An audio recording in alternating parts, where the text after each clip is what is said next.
aberta, tal como consta do nosso cartaz, impressões e reflexões a partir de uma atividade de campo. Essa atividade de campo resulta da presença do Dr. Gustavo Furini, que é também doutorando na nossa universidade, na reunião da COP, que com certeza todos os alunos acompanharam com mais ou menos intensidade, e nada melhor do que ouvir alguém que esteve presente e que tem um olhar, digamos, mais próximo e também recolhendo informações que deseja partilhar connosco, que muitas das vezes os grandes órgãos de comunicação social não conseguem captar, ou captando, nem sempre transmitem. Portanto, este olhar de alguém que tem lentes de relações internacionais sobre um assunto tão importante, não só na agenda mundial, mas também na nossa própria agenda pessoal, que tem a ver com a nossa vida e a vida do nosso planeta, é muito interessante. Como sabem, esta é também uma iniciativa do professor Ricardo Sousa, que está em casa e que aproveito para cumprimentar uma vez mais. E sem mais delongas, vamos dar então a palavra ao Dr. Gustavo Furini. Boa tarde, obrigado. Eu trago aqui para vocês mais uma impressão, não é, da que eu tive lá, como o professor José Seguro já anunciou, como colega de vocês, porque eu fui lá enquanto estudante de doutoramento, né, aluno de doutoramento da UAL, e eu tive, nos dias que eu participei, que foram 10 dias mais ou menos, das 2 semanas, um objetivo muito centrado na minha tese. Então, assim, lá ocorrem diversas coisas ao mesmo tempo e é difícil uma pessoa só apanhar tudo que lá acontece. Então, eu tive um foco, como mencionei, muito naquilo que eu tinha que fazer nos dados que eu tinha que coletar no terreno, e acho que tive sucesso naquilo que eu planejei fazer. E por conta disso também, claro, de estar naquele ambiente, eu gostava de compartilhar convosco, a partir do convite, um pouco mais do que é aquele ambiente, de como é que funcionam as coisas lá, quais os atores que estão lá envolvidos, porque há muita gente, muitos interesses. Eu fui com o meu específico,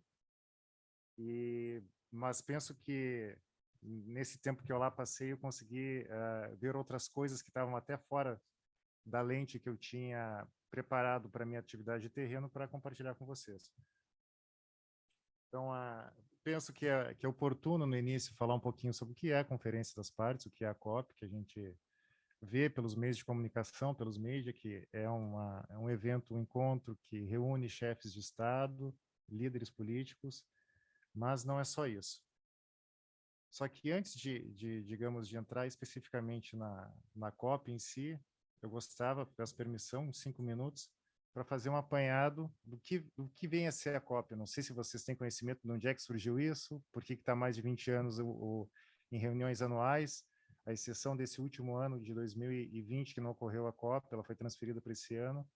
Então, vou aproveitar aqui o espaço para trazer 5 minutos, não mais do que isso, as origens da COP.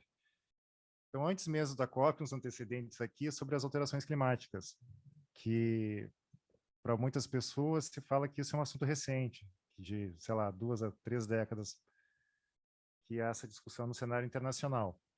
Mas o Arrhenius, Svante Arrhenius, que vocês talvez lembrem da aula de química ou física, ele no final do século XIX, ele já fez estudos relacionando a queima de combustíveis fósseis com o aumento da concentração de CO2 na atmosfera e o aumento da temperatura. Mas aquilo ficou muito restrito aos ambientes acadêmicos e não avançou muito. Mas já na metade da década de 50, os Estados Unidos instalaram no Havaí, no Hawaii, uma estação de mensuração de CO2. Ali, numa área bem afastada, sem influência, interferência de fontes poluidoras próximas, foi instalada uma fonte de medição de CO2, que é essa curva que tem aqui, mais ou menos no meio da tela, que se percebe que desde o final da década de 50 até hoje ela não para de subir, a concentração de CO2 na atmosfera. E só para vocês terem a título de comparação, aqui tem um gráfico que fala sobre a concentração dos gases de efeito estufa, o CO2, na atmosfera ao longo dos anos. Isso foi feito a partir de coleta de dados no gelo. Depois, no próximo slide, nós vemos um pouquinho sobre isso. Mas isso é só para chamar a atenção que o que temos hoje, algo semelhante na atmosfera, aconteceu há cerca de 10 milhões de anos. Então, a concentração de CO2 na atmosfera é algo, né, passando já das 400 partes por milhão, esse aqui tem os dados já mais atualizados, 413 agora, baixou um pouquinho, isso varia um pouco também, né, durante o ano, vocês podem ver que aqui é uma pequena variação sazonal, mas já passou do limite das 400 partes por milhão. Nesse meio tempo, só foi possível chegar a esse gráfico, ou com a ajuda, né, dos dados coletados no gelo, porque se percebeu, com o passar do tempo, que a atmosfera deixava um registro no gelo. Com o passar dos anos, o gelo ia se acumulando e lá ficava uma amostra de como era o estado da atmosfera naquele período. E a partir daí que se pode ter, digamos, esse registro do passado. Aqui com a medição que temos não só essa, mas essa é a principal porque tem uma série histórica um pouco mais longa. No Hawaii, temos o dado do presente, mas aqui, através da mensuração nos testemunhos de gelo, podemos ter um pouco daquilo que ocorreu no passado. Isso na década de 70 começou esse tipo de estudo, principalmente no continente antártico, porque lá a espessura da camada de gelo é maior. Então, lá tem maior informação histórica. Na década de 70, nos Estados Unidos, a Agência de Proteção Ambiental já havia feito um relatório falando sobre os perigos do uso dos combustíveis fósseis, em especial o carvão.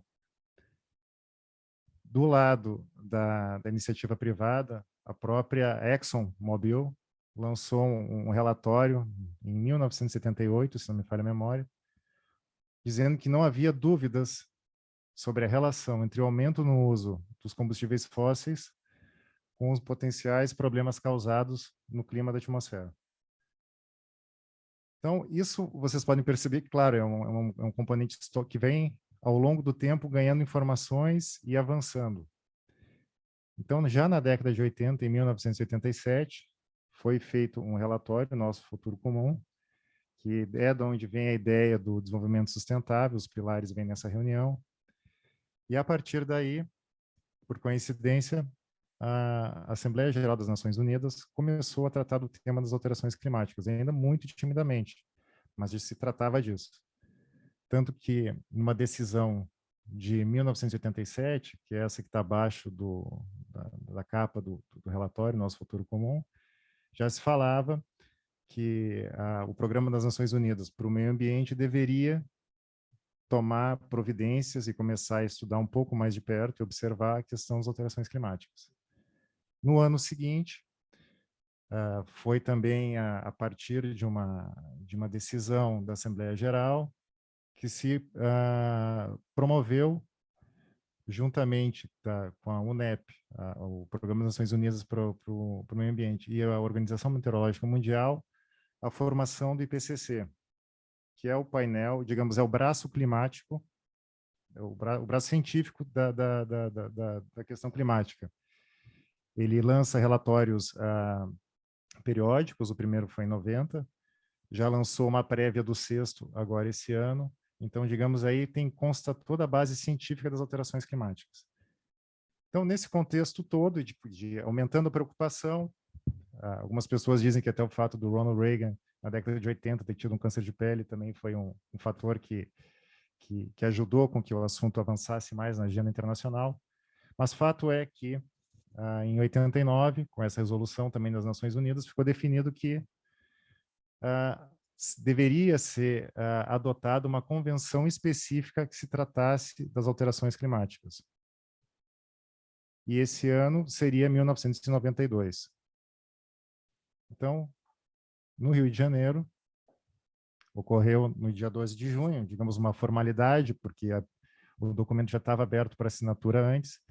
154 países subscreveram, assinaram e, posteriormente, a maioria ratificou a Convenção Quadro das Nações Unidas sobre Mudanças Climáticas. Ou seja, é a partir daqui que seria, no meu ponto de vista, é uma Constituição Internacional sobre Alterações Climáticas. Tudo que se versa sobre a agenda do clima, ela tem origem nessa convenção. Então, tudo que acontece é em torno da convenção.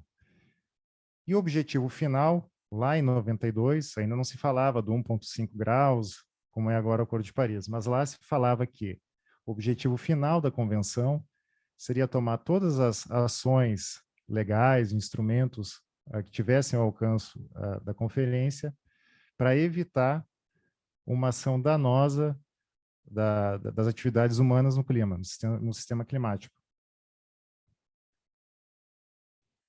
E é no artigo 7 dessa convenção que aparece a Conferência das Partes.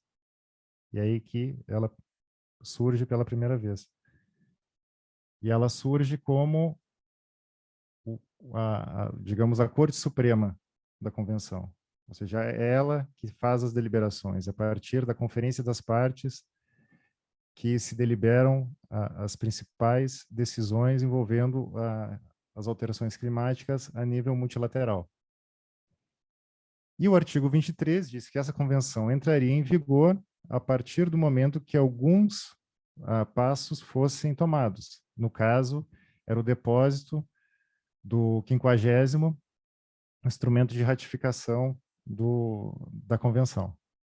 Essa convenção traz um elemento importante, que é a lista do anexo 1, que é na convenção também onde se reconhece que os países que tiveram uma industrialização mais prévia foram aqueles que mais contribuíram para a crise climática. Então, se associa aí uma responsabilidade histórica. Ou seja, quem mais contribuiu tem uma responsabilidade maior em relação a tomar medidas para a diminuição da emissão de gases de efeito estufa. Então, essa é uma tabela onde estão os países que são os chamados anexo 1 da Convenção, que são prioritariamente os países europeus, Austrália, Nova Zelândia, Japão, Canadá e Estados Unidos. Então, aqui eu trouxe algumas imagens aqui da COP. A primeira delas ocorreu em 95, na Alemanha, em Berlim, porque foi quando foi satisfeito aquela condição para que ela entrasse em vigor. E aqui, em 1997, foi quando se teve o protocolo de Kyoto, na terceira convenção das partes, na Conferência das Partes, desculpa, em Kyoto. E aqui é quando se determinou pela primeira vez, se quantificou o quanto que aqueles países que têm uma contribuição histórica deveriam diminuir das suas emissões. E eles pegaram como base o primeiro relatório do IPCC, que foi de 1990. Então, eles disseram, bom, então a partir daquela linha de base das emissões de 1990, no período de 2008 a 12, 2005 foi uma fase prévia, mas, de fato, compliance, que era 2008 a 12, os países deveriam diminuir em cerca de 5% as suas emissões. De fato, não ocorreu, as emissões só aumentaram com o passar do tempo. E a COP 7, que foi em Marrakech, eu coloquei aqui como importante, porque é ela que estabelece modalidades e procedimentos de determinações da COP anterior, que foi a de Kyoto. Ou seja, as COPs elas estão todas interrelacionadas. Imagina, como eu falei, a convenção é como se fosse a Constituição do clima, e aí depois vem acordos e leis paralelos, que são complementares, e que são discutidos prioritariamente nas COPs. Mas é claro que os delegados dos países recebem material para estudar ou mesmo debater antes da conferência, porque são só 2 semanas, então fica muito corrido. E nessa COP de Marrakech foram estabelecidas modalidades e procedimentos do mecanismo de desenvolvimento limpo, que foi uma alternativa para diminuir as emissões dos países que tinham metas, que era através da geração de bônus ou créditos de carbono. A outra COP importante foi de Copenhague, em 2009, e Cancún, no México, em 2010. Essas duas eu tive a oportunidade de participar, uma outra situação de trabalho que eu tinha. E lá se gerou muita expectativa em Copenhague, porque se esperava que haveria uma substituição do protocolo de Kyoto, né? Com metas mais robustas. E acabou falhando, né? Então, isso que é normal nas conferências das partes, haver muita expectativa e, na prática, ser uma frustração bem grande justamente em função da expectativa que se gera. Mas tanto em Copenhague quanto em Cancún, um elemento importante foi a criação do Fundo Verde do Clima, que ele tem uma relação muito grande com a Conferência de Paris, de 2015, porque isso foi uma das coisas, inclusive, que eu fui verificar em campo. Eu gostaria de saber, quando estava lá, com os grupos de países que eu fui estudar, que depois eu falo um pouquinho mais em detalhes, mas são os países menos desenvolvidos, ou seja, o grupo de países mais pobres e com maiores dificuldades de desenvolvimento, tanto econômico quanto social, se tinha sido utilizado ou não como uma forma de convencer os países a assinar o Acordo de Paris. O fato de haver uma promessa nova de um desembolso financeiro que era de 100 bilhões de dólares anuais. Essa é a promessa, mas essa promessa vem desde Copenhague, desde 2009. Então, eles disseram que ia ter um fast track de 30 bilhões e, a partir de 2020, 100 bilhões. E essa promessa foi, digamos, uma vez mais refeita e reforçada em 2015.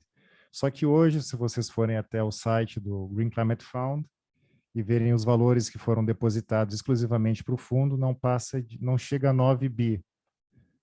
Então, sequer o fast track, que foi prometido em 2009, foi cumprido. Então, essa também é uma das questões que se fala muito na conferência dos países que são aqueles que sofrem mais com as alterações do clima, que precisam ter ações de adaptação, não só de mitigação no terreno, mas eles não têm capacidade financeira para fazer isso.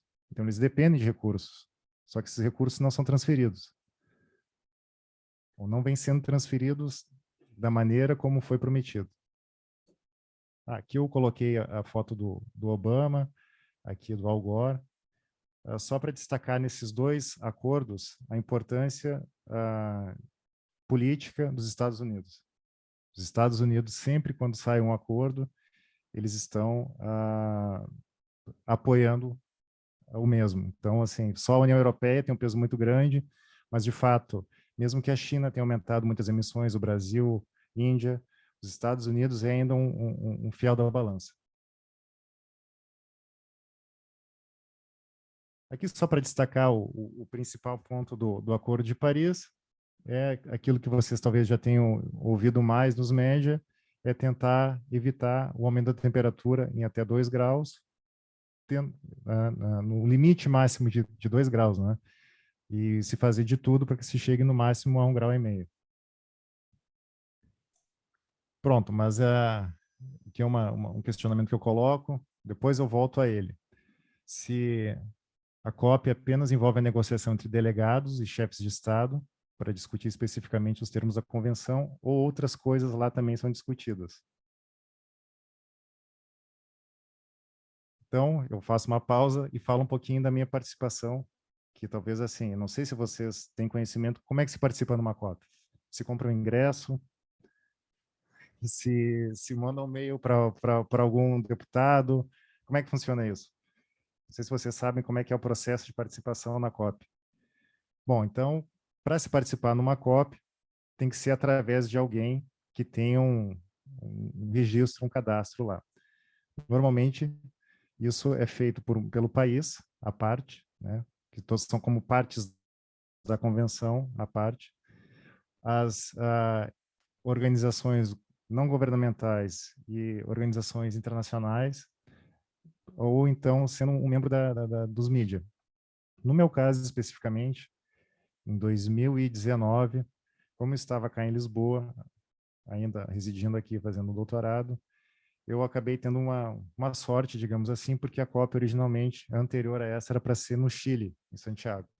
Só que não sei se vocês lembram ou não, mas naquele ano teve uma convulsão social no Chile e assim, o país ele se sentiu pouco seguro e confortável para sediar um evento de tamanho peso. E era importante porque, enfim, ia para a América do Sul, era para ser o Brasil, mas o presidente do Brasil atual ele despachou, então acabou indo para o Chile. Só que o Chile, por coincidência, naquela altura, estava realmente muitos protestos nas ruas e acabou que no apagar das luzes, faltando um mês, foi para Madrid.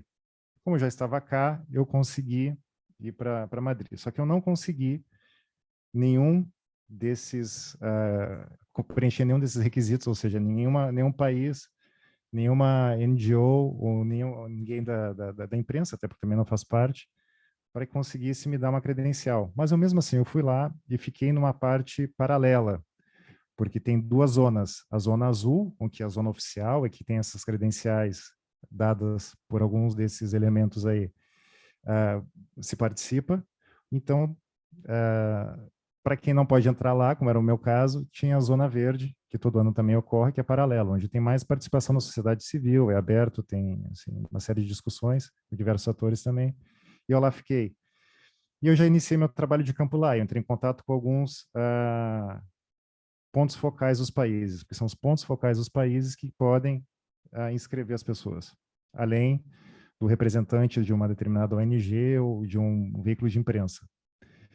Então, eu conheci uma pessoa lá, de São Tomé e Príncipe, não sei se tem alguém aqui que seja de lá, mas eu conheci o delegado de São Tomé, eu falei sobre a minha tese, ele achou interessante, ficamos em contato, e aí esse ano também foi difícil a participação na COP, assim como foi aquele ano, porque foi muito em cima da hora, por conta do já saber que ia ser no Reino Unido, isso já estava definido, que tinha sido transferido de Glasgow de 2020 para 21, mas o Reino Unido estava com uma restrição muito forte de entrada de estrangeiros.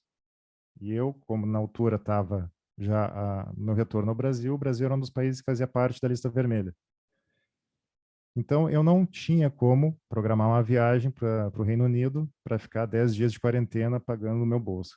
Isso é inimaginável.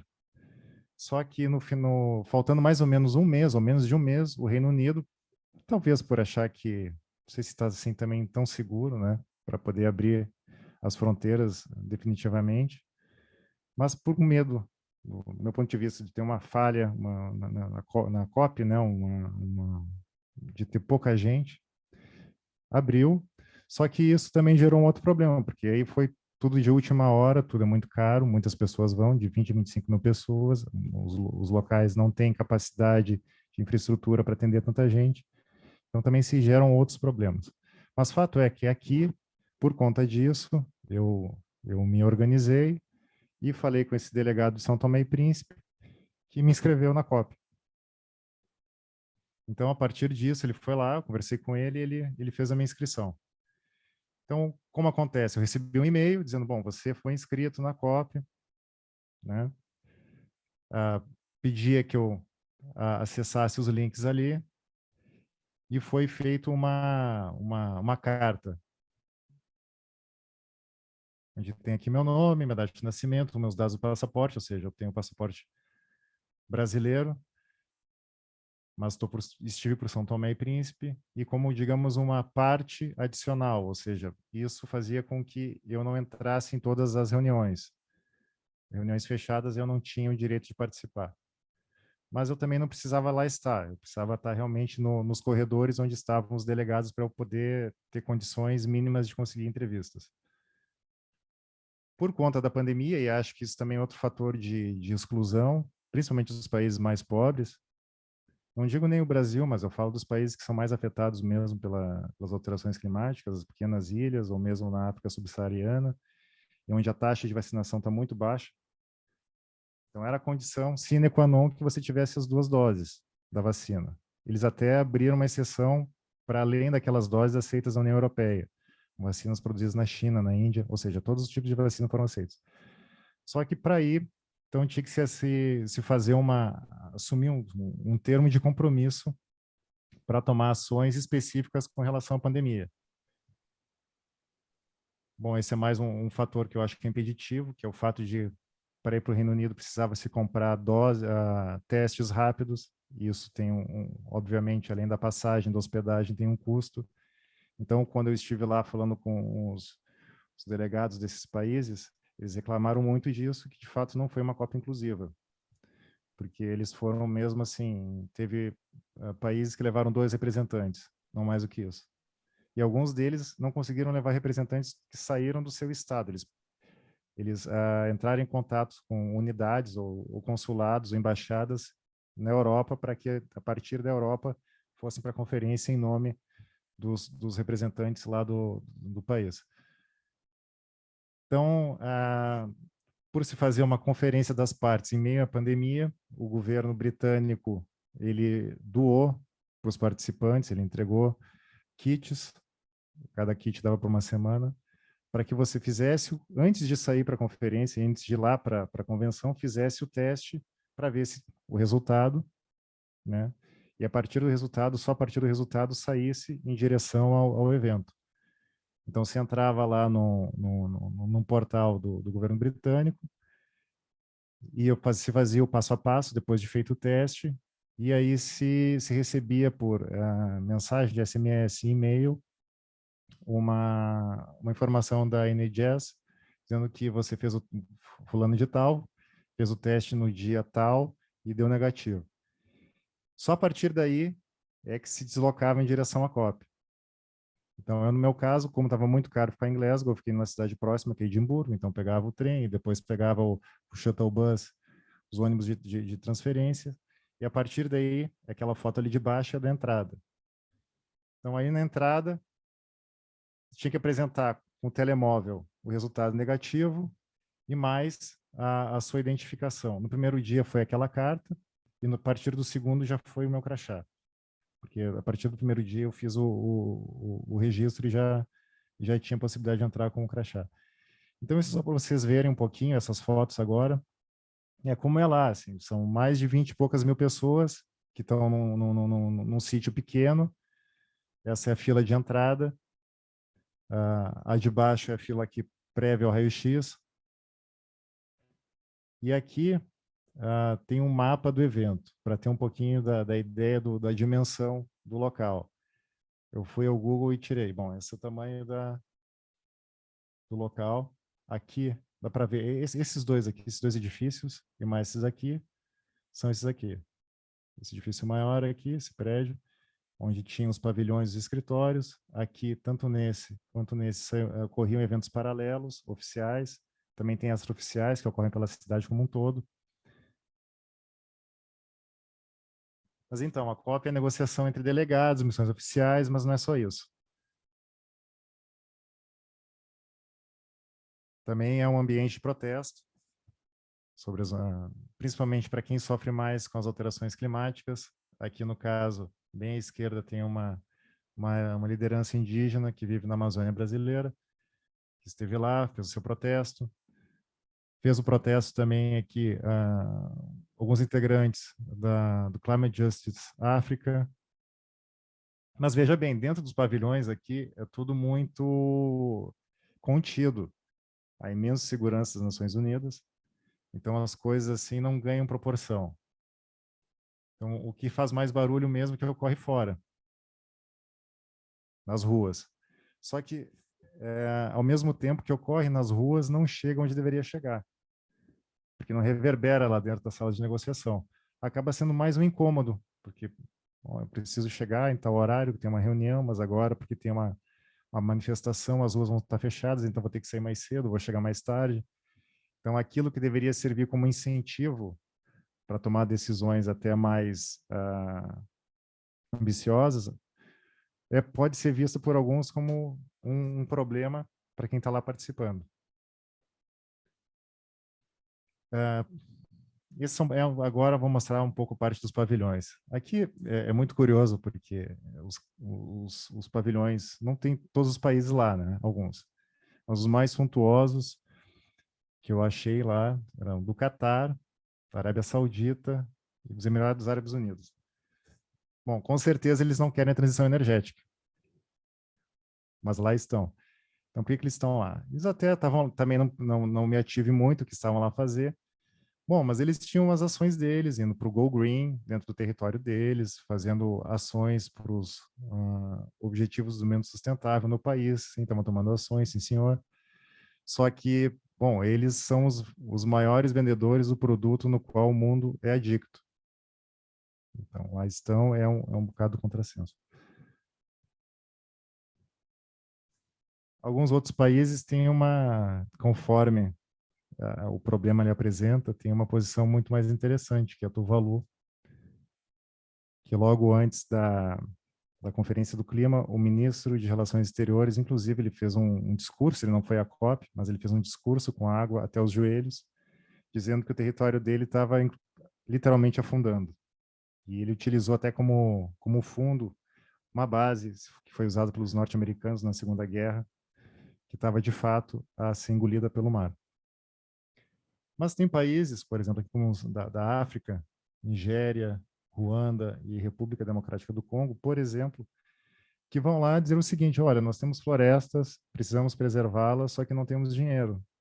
Então, é um jeito do país se apresentar para um potencial doador para a preservação das florestas nesses territórios, não é? Que é uma forma também de diminuir a emissão de gases de efeito estufa, através da redução de emissão por desmatamento e degradação. Bom, aqui tem outros atores envolvidos, tem lá no canto esquerdo superior a parte norte-americana, uma apresentação sendo patrocinada pelo Google.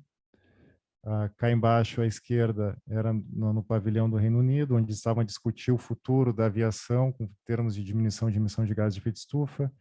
Tinha lá um pavilhão da China para fazer, aparentemente, negócios. Ou seja, vocês podem observar que é um ambiente que oportuniza vários atores diferentes a estar lá, com seus próprios interesses, tendo como pano de fundo as alterações climáticas. Aqui mais alguns exemplos, como a ONG, a WWF, que é conhecida mundialmente, países que se reúnem em consórcio, como na Bacia do Congo.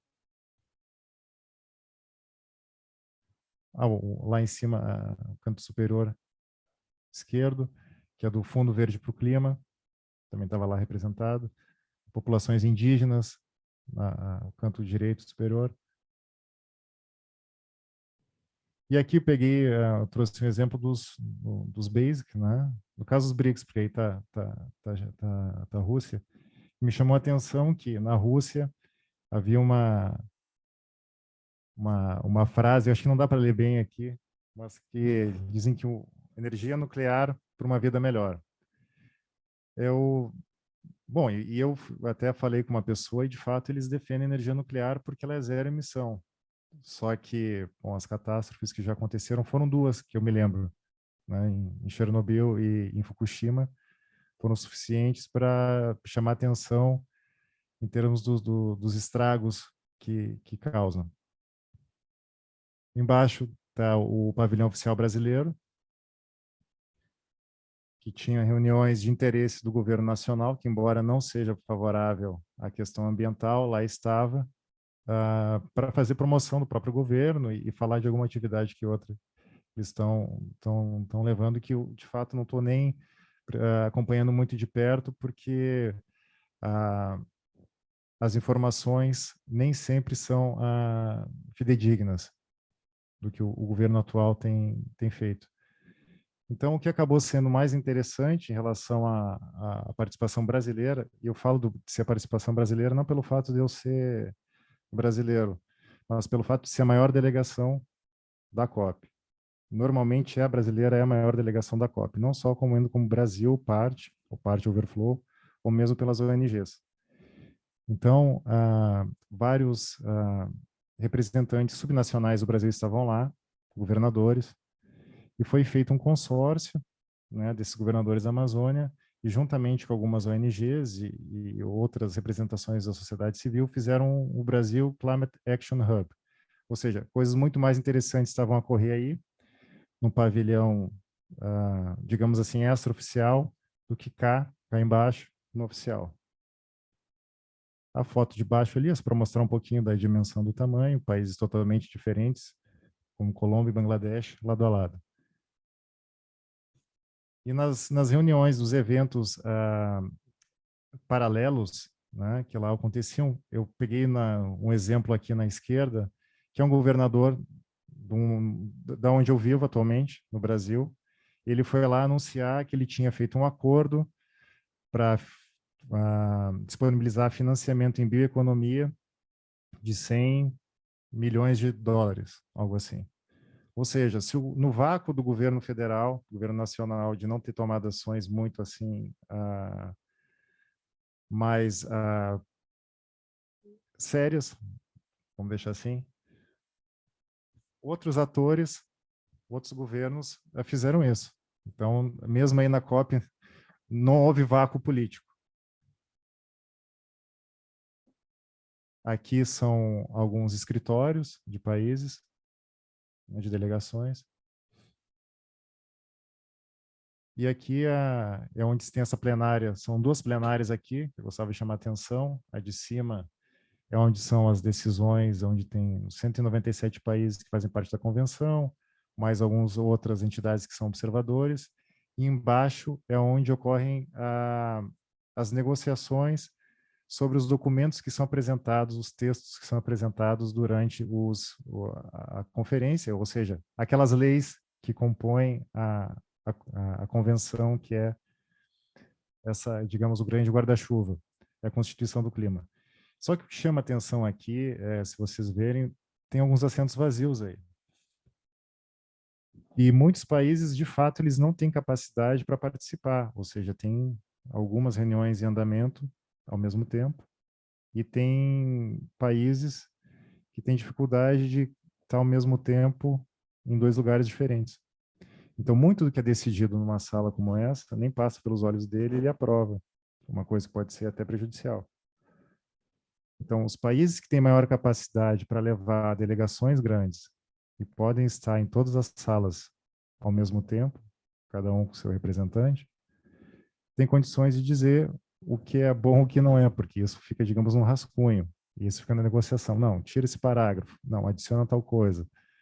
Tem uma frase que está entre parênteses que não está bom, vamos melhorar. Então, assim, se não está lá, vai aceitar, vai acabar aceitando. Então, essa é uma, digamos, é uma forma, do meu ponto de vista, de se impor de modo velado certas decisões.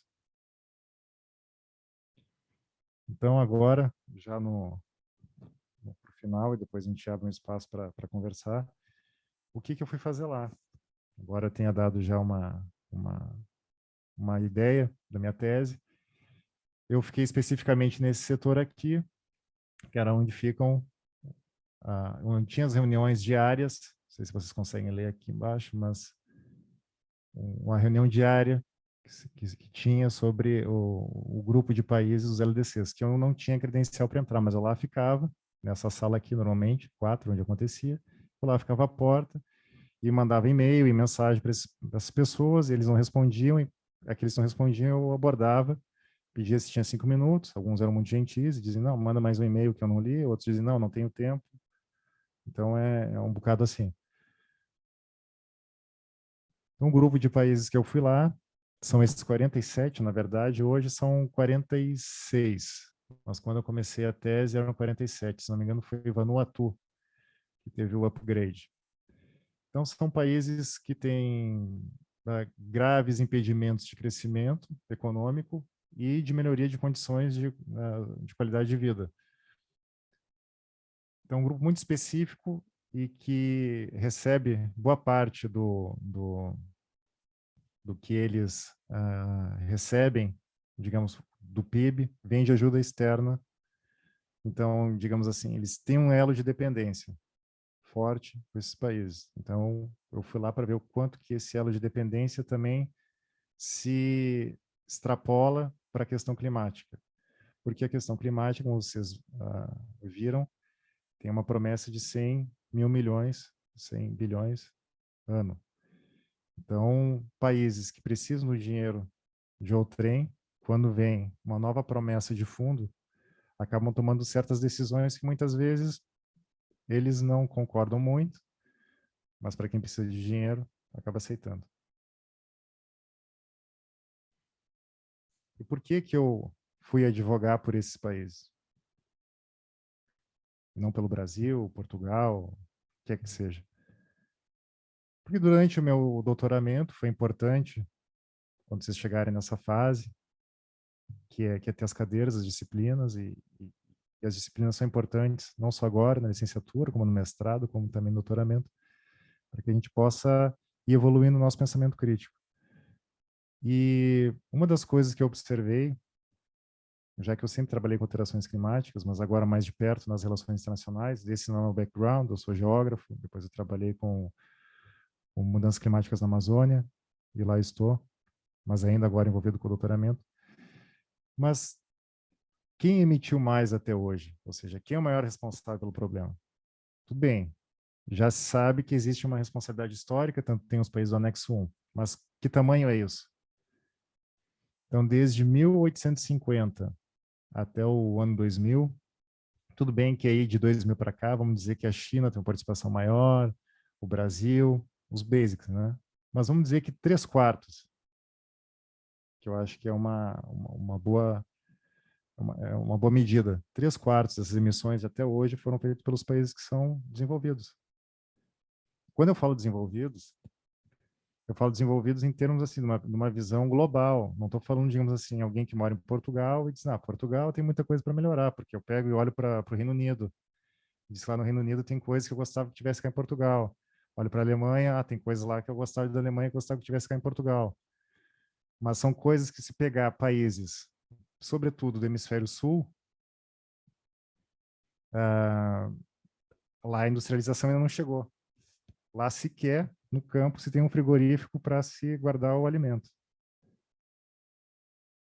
Então, a pergunta que eu faço, até vocês eventualmente podem responder, mas eu perguntei para os delegados, você acha justo o fato de ter contribuído tão pouco até agora, que é assumir metas, mesmo que voluntárias, de redução de emissão, de mitigação, resolver um problema que não foi você que criou, sendo que a sua população sequer tem saneamento básico? E eu coloquei na ponta do lápis essa conta. Bom, o quanto que esse grupo de países, são 47, vejam bem, são 197 que assinaram a Convenção do Clima, são cerca de 25% desses países. Desde a década de 60 até hoje, isso eu fiz uma conta com dados que tem são públicos pelo Banco Mundial, nas últimas 5 décadas eles emitiram 0,4%. 47 países.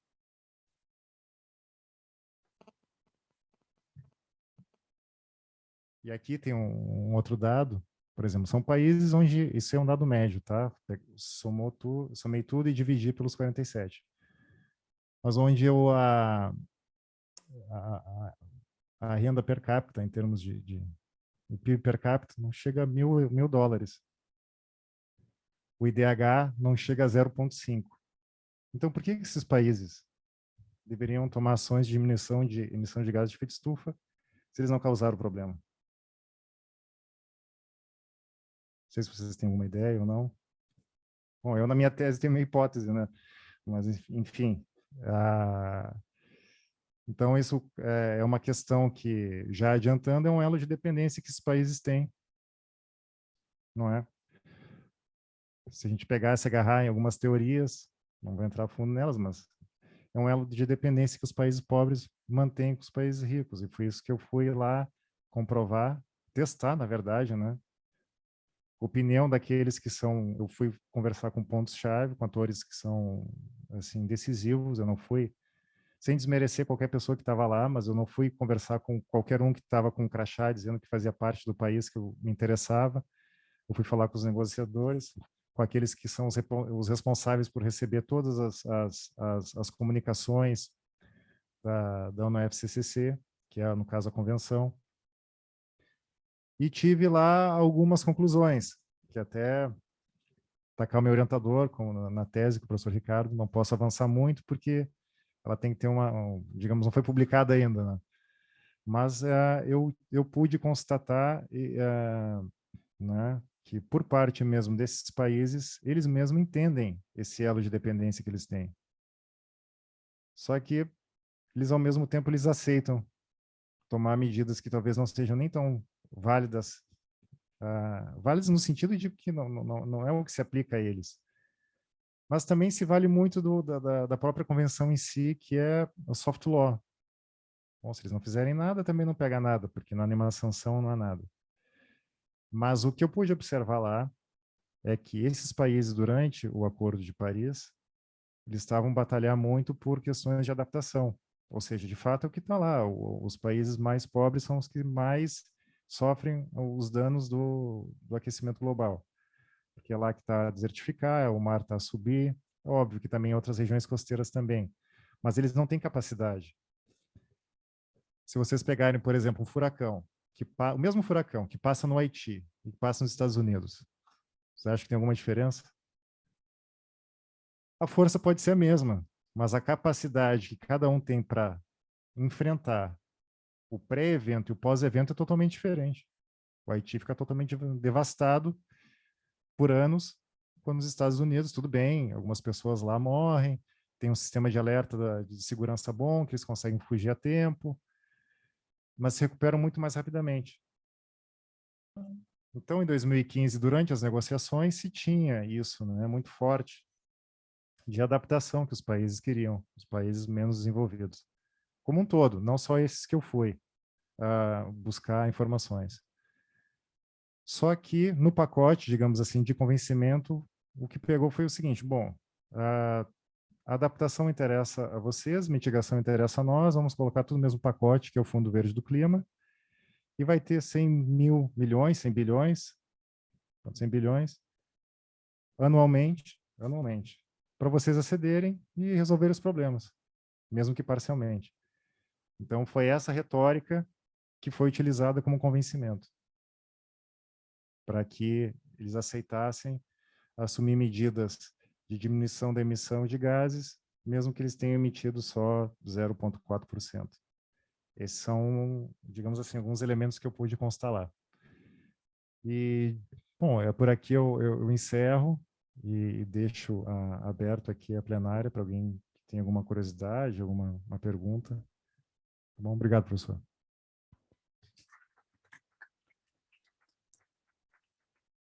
Muito obrigado, doutor Gustavo. Questões que queiram colocar? Tem que